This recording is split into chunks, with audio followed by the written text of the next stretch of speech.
Nagpakita ang Panginoon kay Solomon. Ikasyam na kabanata.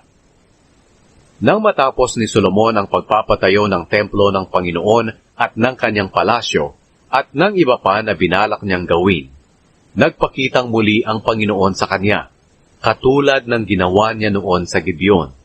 Sinabi sa kanya ng Panginoon, "Narinig ko ang panalangin at kahilingan mo sa akin. Ang templong ipinatayo mo ang pinili kong lugar, kung saan ako pararangalan magpakailanman. Palagi ko itong babantayan at iingatan. At ikaw, kung mamumuhay kang tapat at matuwid sa aking harapan, katulad ng iyong ama na si David, at kung gagawin mo ang lahat ng ipinapagawa ko sa iyo, at tutuparin ang aking mga tuntunin at mga utos, paghahariin ko sa Israel ang iyong mga angkan magpakailanman. Ipinangako ko ito sa iyong ama na si David, nang sabihin ko sa kanya, laging magmumula sa angkan mo ang maghahari sa Israel.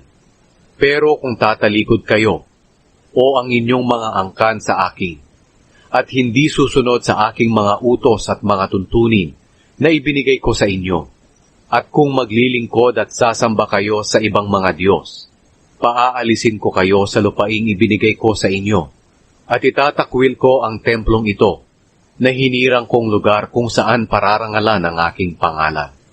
Pagkatapos kukutsain at pagtatawanan ng lahat ng tao ang Israel, at kahit maganda at tanyag ang templong ito, sisirain ko ito.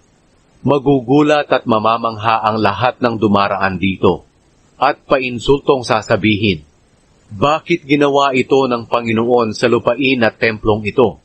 Sasagot ang iba, dahil itinakwil nila ang Panginoon na kanilang Diyos, na naglabas sa kanilang mga ninuno sa Ehipto, at naglingkod sila at sumamba sa ibang mga Diyos. Iyan ang dahilan kung bakit pinadalhan sila ng Panginoon ng mga kapahamakan. Ang iba pang naipatayo ni Solomon. Matapos na maipatayo ni Solomon ang 2 gusali, ang templo ng Panginoon at ang palasyo sa loob ng 20 taon, ibinigay niya ang 20 bayan sa Galilea kay Haring Hiram ng Tyre. Ginawa niya ito dahil tinustusan siya ni Hiram ng lahat ng kahoy na sedro at sipres at ng ginto na kanyang kailangan. Pero nang pumunta si Hiram sa Galilea mula sa Tyre, para tingnan ang mga bayan na ibinigay sa kanya ni Solomon, hindi siya nasiyahan dito. Sinabi niya kay Solomon, "Aking kapatid, anong klaseng mga bayan itong ibinigay mo sa akin?"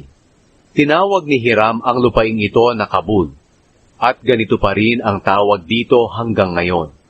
Nagpadala roon si Hiram kay Solomon ng 5 toneladang ginto.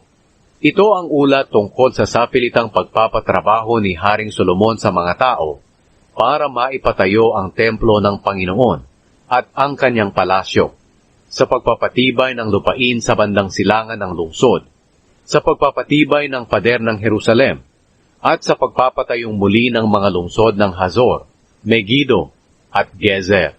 Nilusob ang Gezer at tinagaw ito ng paraon na hari ng Ehipto. Sinunog niya ito at pinagpapatay ang mga naninirahan dito na mga Kananeo. Ibinigay niya ang lungsod na ito sa kanyang anak na babae bilang regalo sa kasal nito kay Solomon. At ipinatayong muli ni Solomon ang Gezer. Ipinatayo rin niya ang ibabang bahagi ng Bet-Horon, ang Baalat, ang Tamar na nasa disyerto na sakop ng kanyang lupain, at ang lahat ng lungsod na imbakan ng kanyang mga pangangailangan, at mga karwahe at mga kabayo. Ipinatayo niya ang lahat ng ninanais niyang ipatayo sa Jerusalem, sa Lebanon, at sa lahat ng lupaing sakop niya. May mga tao pa na naiwan sa Israel na hindi mga Israelita. Sila ay mga lahi ng mga Amoreo, Heteo, Perezeo, Hiveo, at mga Jebuseo, na hindi nalipol ng lubusan ng mga Israelita nang sakupin nila ang lupain ng Kanaan. Ginawa silang alipin ni Solomon at pinilit na magtrabaho, at nananatili silang alipin hanggang ngayon. Pero hindi ginawang alipin ni Solomon ang sinumang Israelita. Sa halip ginawa niya silang kanyang mga sundalo, mga opisyal, mga kapitan ng mga sundalo, mga kumander ng kanyang mga mangangarwahe, at mga mangangabayo. Ang 550 sa kanila ay ginawa ni Solomon ng mga opisyal na mamamahala sa mga manggagawa ng kanyang mga proyekto.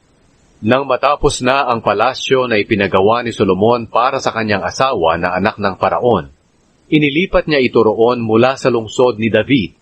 Pagkatapos, pinatambakan niya ng lupa ang mababang bahagi ng lungsod.